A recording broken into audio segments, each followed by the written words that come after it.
কারণ বর্তমানে যুগে যে চুরি করতে পারবে খাইতে পারবে তার জন্য বাজার সবকিছু। সিন্ডিকেট বলতে কিছু নাই, যার যেরকম ইচ্ছা সেই ব্যবসা করে। আমার মতো নিম্ন শ্রেণীর মানুষ বাজার করে খাওয়াটা বর্তমান দায়, খুব কষ্টকর। বাজারের কথা নয়, আওয়ামী লীগ আর বিএনপি আর ওই তত্ত্বাবধায়ক যাই বলেন, এই গরিবের জন্য কেউ নাই, গরিব অথবা মধ্য শ্রেণীর মানুষের জন্য কেউ নাই। কারণ বর্তমানে যুগে যে চুরি করতে পারবে খাইতে পারবে তার জন্য বাজার সব কিছু। আমি বর্তমানে সিএনজি চালাই আইছি, সারাদিন গাড়ি চালাইয়া 500 টাকা বেতন নিয়ে এসেছি। আর এটা যে মাছের আপনি ধান মাছ মাধ্যমে খাইতে এসেছি, কষ্টের বাজার। কয় টাকা অনেক ইনকাম করছি, 500 টাকা, দাম হয়ে গেছে 800 1000 টাকা। আমার কইতে পারেন আমি সরকারি চাকরি করি, আমি চুরি করছি, আমারটা ন্যায্য পরিশ্রমের টাকা, ইনকামটা সেভাবে করতে হয় রোদে পুড়ে, কিন্তু এই কষ্ট কেউ দেখবে না। আর বাজারের মূল্য কথা কই আমার কোনো লাভ নেই। প্রথম 2 দিনের জন্য সবাই ভালো, এতে এখন বর্তমান সরকার বলেন, আওয়ামী লীগ বলেন, বিএনপি বলেন, সবাই ভালো। 5 দিন পর সবাই খারাপ, অথচ তারা খারাপ না, আমরা বাঙালি খারাপ, আল্লাহ কি জানে।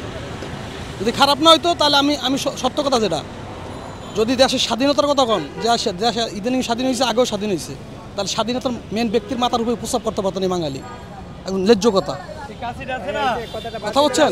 তাহলে প্রস্তাব করতে হবে, স্বাধীনতার জন্য যদি মায়া থাকতো, যদি গর্বতা থাকতো, আমরা গর্বে কথা বলতে পারতাম, তাইলে শেখ মুজিবের মাথায়, আমি কারো দল করি নিরপেক্ষ বলছি, তাইলে ওনার মাথা উঠে প্রস্তাব করতে পারতো না। কাঁচা বাজারে শুধু শাপলার দাম কম, শাপলা আর পেঁপে সব উগ্রগতি, নিয়ন্ত্রণ বাইরে। সিন্ডিকেট বলতে কিছু নাই, যার যেরকম ইচ্ছা সেই ব্যবসা করে। সিন্ডিকেট করা ভুল। আমি আনছি 70 টাকা 20 টাকায়, আমি বেচবো 80 টাকা, এই সিস্টেম চলতেছে। মন খুশি। মাছের বাজার একটু কম, ইলিশটা একটু দাম কম আছে, আর অন্যান্য মাছের দাম বেশি। ইলিশ মাছের আমদানি বেশি না, এগুলো সরকার আইলে কিছু করতে হবে না, এটা সম্ভব না। এটা হলো মিথ্যা বানোয়াট, যেভাবে আমি নিয়ন্ত্রণ করব, এটা হলে পাবলিককে ধোঁকাবাজি করা, আর কিছুই না। এটা সম্ভব না, এটা হলো ফালতু, একদম সেফ ফালতু কথা। এটা নিয়ন্ত্রণ করা সম্ভব না। এটা হলে রেগুলার আপনার মিডিয়া কাভার করবেন, পত্রিকায় লাগবে, যেই লাউ সেই কদু, যে মক্কা যায় সে হনুমান যায়। আপনি মাঠ পর্যায়ে আপনি বেগুন আনবেন 10 টাকা, আপনি এখানে আসে বুঝে দেবেন 70 টাকা কিনতে হবে আজকে। গাঠি 70 টাকা 80 টাকা গাঠি, যে গাঠি কোনো 15 টাকা বিক্রি হচ্ছে, আপনি 55 টাকা আপনি ডিফারেন্স। আড়তদার বলে যে ভোক্তারে পাইকারি বাজার, আর আড়তদার বলে যে ফিল্ডে একটু দাম কম, পুরাটাই দাম কম। এটা সব বাধ্যবাজি, আর কিছুই না। দাম ব্রয়লার আজকে 180, কইলো 280, আর হইলো লাল হইলো 300। হ্যাঁ, দাম উঠানামা করতেছে। 190 টাকা, 10 টাকা কমছে, এই গরমের জন্য বাজার কমছে। ব্রয়লার সোনালি কমছে 10 টাকা, সোনালি 290 ছিল। আসলে ভাই এই কারণটা আমারও জানা নেই। কাঁচামালের বাজার ডেলি আপ ডাউন করে, খালি এই দেন না ফেসবুকে রেট দেয়, কিন্তু আমরা তো ওই মাল পাই না, খালি রেটই শুনি, মাল আর পাই না। আমরা তো যেমন কেজিতে আমরা 10 টাকা লাভ করি, এটা তো আসলে মানে বলা যায় না। কাঁচামাল দৈনিক বাড়ে কমে। যারা হইলো বড় ব্যবসায়ী, এরা হইলো সিন্ডিকেট করে।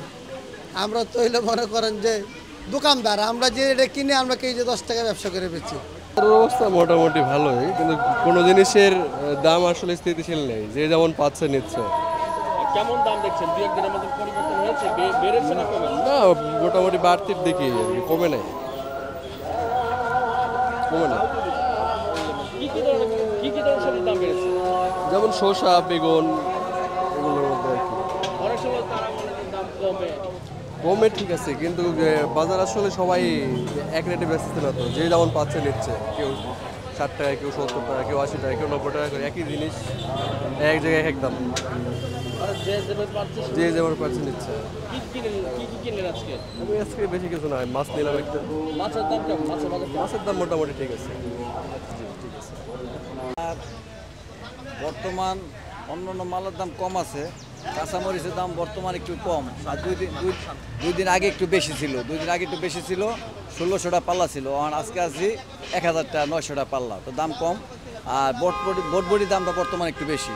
আর গাজর, টমাটো, এই 3টা জিনিসের দাম বেশি। আর বর্তমান পেঁপের দাম, লাউয়ের দাম, ধুন্দুলের দাম এটার দাম কম আছে, ভেন্ডির দাম, পটলের দাম এটার দাম কম আছে, কিন্তু 3-4টা জিনিসের দাম একটু বেশি অতিরিক্ত। ওই যে বটবডি, টমেটো, গাজর, যেমন পাতাকপি, ফুলকপি, এটার দাম একটু বেশি। এগুলোর দাম কি কম ছিল? না, এর দাম আগে কম ছিল। বটবডি ছিল আগে 80 টাকা কেজি, এখন হয়েছে 120 টাকা কেজি। ওই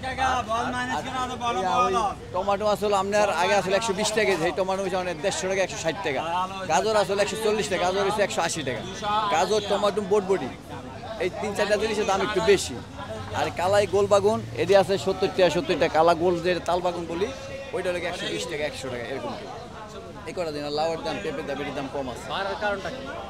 বাড়ার কারণ ভাই, আমরা তো মেন মোকাম করি না, আমরা হলে মনে করেন আড়তে যাই, আড়তে আনি।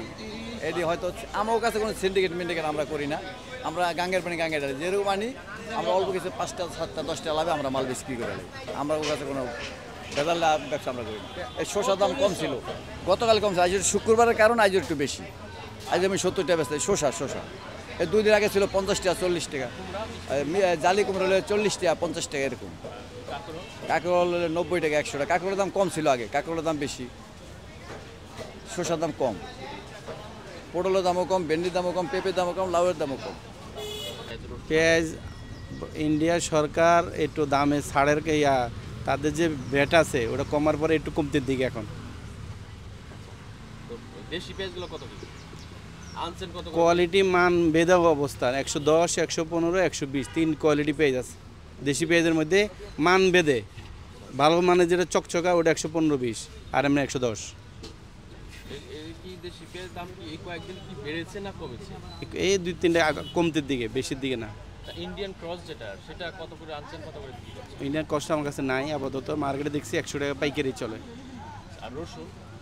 রসুন 200 টাকা পাইকারি, আমরা বেশি 210, 220। এইগুলো আপনার রসুন, আদা, মানে অন্য যে জিনিসগুলো রয়েছে ডিম সহকারে, ডিমের দাম বাড়তির দিকে কমতেছে না, ওই আগের দামে চলতেছে।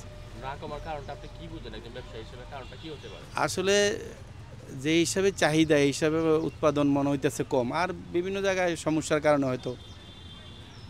সমস্যা বলতে কেমন কি সমস্যা? সমস্যা বলতে ওইটা অনেক দূর থেকে আসে, কয়েক হাত বদল হয়ে এখানে আসে। এখন হাত বদল হয় তো হয় না, এখানে তো ডাইরেক্ট আসে না তো এখানে, যেন আমি যার কাছ থেকে নেই সে আবার আরেকখানতে নেয়, সে আবার আরেকজনতে নেয়, 4টা হাত বদলও এখানে আসে। মানে গাড়ি চেঞ্জ হয়? হ্যাঁ, গাড়ি চেঞ্জ হয়, ফার্ম থেকে আরেকজনে কিনে নেয়, হে হলো বড় পাইকার, সে তার কাছ থেকে আরেকজনও নেয়, আমরা আবার তার কাছ থেকে নিই। আমরা হলো ভ্যান গাড়ির থেকে, ভ্যান গাড়ি তার গাজীপুর যায় না। এর কারণে যে যখন সরকার পরিবর্তন হলো তখন তো বলেছিল যে রাস্তায় চাঁদা দিতে হয় না, টোল দিতে হয় না, দাম কমে যাবে বা কমবে, আসলে একটু সময় লাগবে। আসলে সব কিছু এত তাড়াতাড়ি হয় না, মানে সব কিছু এত তাড়াতাড়ি সম্ভব হয় না, আসলে একটু সময় নেবে, একটু সময় নেবে।